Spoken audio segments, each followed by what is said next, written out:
بسم الله الرحمن الرحيم. Assalamualaikum warahmatullahi wabarakatuh. Alhamdulillah. Wassalatu wassalamu ala rasulillah. Amma ba'd. Akhi ukhti rahimakallah. Mendengarkan sebuah cerita yang aneh, menyeramkan, terkadang disenangi oleh sebagian orang. Tapi bagaimana kalau ternyata cerita yang disampaikan adalah bohong dan dusta? Maka kita tidak akan suka dengan pelakunya. Lalu bagaimana pula kalau ternyata cerita tersebut disandarkan kepada Nabi alaihi salatu wassalam, padahal Nabi tidak pernah mengucapkannya? Kalau di negeri kita sekarang, pemerintah sedang memerangi hoax, dusta, maka para ulama umat Islam sejak dahulu kala memerangi dusta atas nama Nabi alaihi salatu wassalam. Tadi pagi ana mendapatkan kiriman sebuah video pendek yang menceritakan tentang bakal terjadi sesuatu yang mengerikan apabila pertengahan Ramadan itu tepat pada hari Jumat. Dengan semangat dia membacakannya, membuat orang yang menontonnya akan tertarik dan mungkin percaya. Dan memang dusta apabila diulang-ulangi, disebarkan, terkadang bisa menjadi sesuatu yang diyakini oleh manusia kebenarannya, padahal itu hoax. Dan Rasul sallallahu alaihi wasallam mengatakan, "Man kadzaba alayya muta'ammidan falyatabawa maq'adahu minan nar."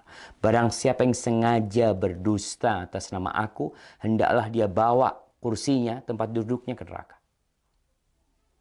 Maka jangan mudah-mudah menyebarkan hadis palsu, hadis dhaif, kecuali memberikan penjelasan. Kalau hadis itu palsu atau hadis itu dhaif. Ana akan bacakan hadisnya. An Ibnu Mas'ud, dari Abdullah bin Mas'ud radhiyallahu taala anhu qala Rasulullah sallallahu alaihi wasallam, Rasulullah sallallahu alaihi wasallam bersabda, padahal Nabi tidak pernah menyabdakan hal ini.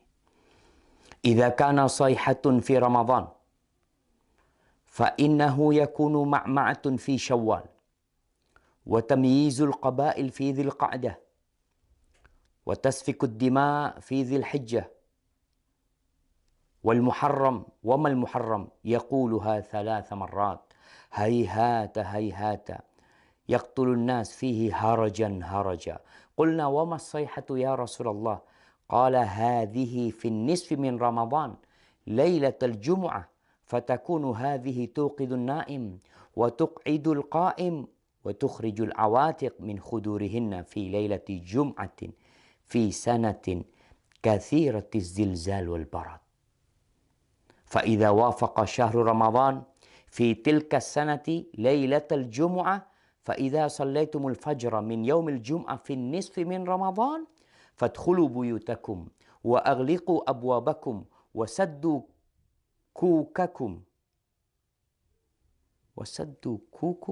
ودثروا أنفسكم وسدوا آذانكم فإذا أحسستم بالصيحة فخروا لله سجدا وقال سبحان القدوس ربنا القدوس فإن من فعل ذلك نجا ومن لم يفعل هلك. Jamaah rahimakumullah. Ramadan tahun ini, tanggal 15 Ramadan, insya Allah hari Jumat. Ini yang menyebabkan penyebar hadis ini. Karena hadis ini seakan-akan akan berlaku tahun ini. Yang artinya, dari Abdullah bin Mas'ud radhiyallahu ta'ala anhu, Rasulullah sallallahu alaihi wasallam bersabda, apabila ada suara dahsyat tepat di bulan Ramadan, maka itu akan terjadi beruntun sampai bulan Syawalnya. Banyak di antara golongan manusia lebih memisahkan diri. Mereka bergerombol-gerombol di bulan Dzulhijjahnya. Pertumpahan darah banyak terjadi di bulan Dzulhijjah tersebut. Juga semakin klimak ketika masuk di bulan Muharram. Rasulullah SAW menyebutkan hal itu 3 kali. Apa yang harus kami lakukan di bulan Muharram? Para sahabat bertanya, sayang. Sungguh sayang, kata beliau. Mereka tidak mengetahui dan apa yang harus dilakukan di bulan Muharram. Saat itu di antara manusia banyak yang saling membunuh.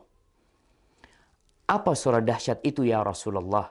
Sahabat bertanya kepada Nabi SAW. Suara keras itu adalah mulai terjadi di pertengahan bulan Ramadan yang bertepatan di malam Jumat.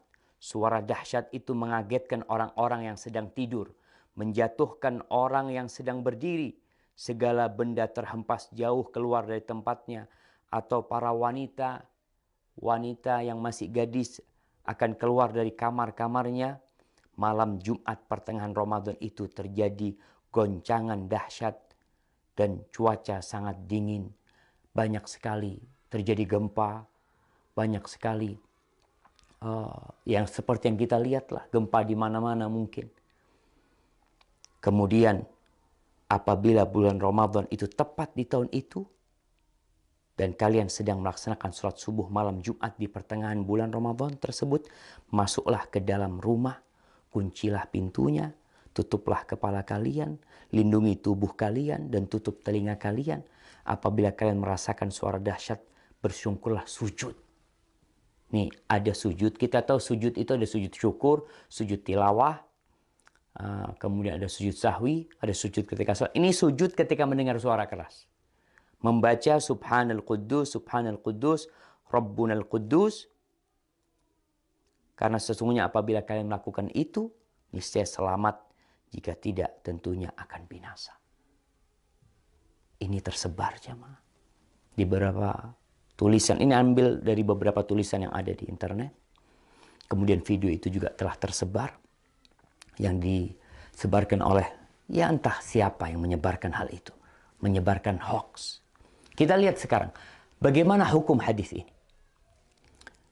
Para ulama menjelaskan hadzal hadis munkar la yasih. Hadis ini munkar, tidak benar. Al-Uqaili mengatakan laisa li hadzal hadis aslun min hadithi thiqah. Hadis ini enggak punya dasar dari perawi yang thiqah, wala min wajhin yathbut, dan enggak ada yang benar dalam hadis ini. Itu disebutkan dalam Ad-Du'afa Al-Kabir.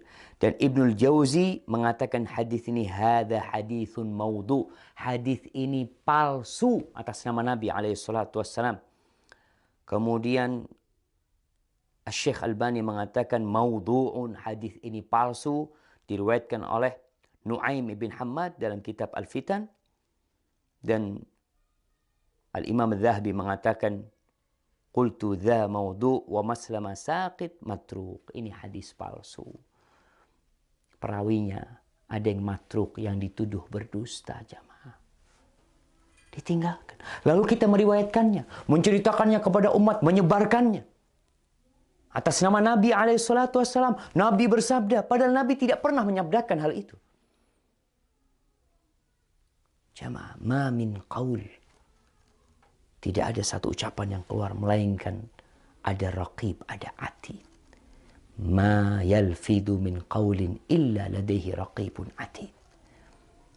Akan ada yang mengawasi, mencatatnya. Tapi mungkin sebagian mengatakan, Ustadz kan boleh meriwayatkan hadis dhaif. Kan ada ulama yang berpendapat seperti itu. Kan ada khilaf di antara para ulama. Nah, Anda akan sebutkan para ulama yang membolehkan meriwayatkan hadis dhaif. Yang pertama, mereka mengatakan ini dalam fadailul a'mal. Dalam fadilah beramal. Bukan dalam menceritakan hal yang gaib. Yang mana itu berkaitan dengan akidah seorang hamba nanti. Boleh mengamalkan hadis-hadis dhaif dalam fadailul a'mal dengan catatan 3. Yang pertama, hadisnya tidak terlalu dhaif. Kalau yang tadi palsu. Yang kedua, hadis ini masuk dalam kaidah umum sebenarnya. Yang ketiga, tidak boleh meyakini ketika mengamalkan bahwa itu dari Nabi SAW. Hanya orang ini hati-hati mengamalkannya. Maka hadis palsu, hadis yang dhaif sekali tidak boleh. Kalau antum mau menyampaikan sebuah hadis yang dhaif, sampaikan kalau ini dhaif, kalau ini palsu agar orang faham dan mereka tidak tertipu dengan apa yang kita sampaikan. Barakallahu fikum.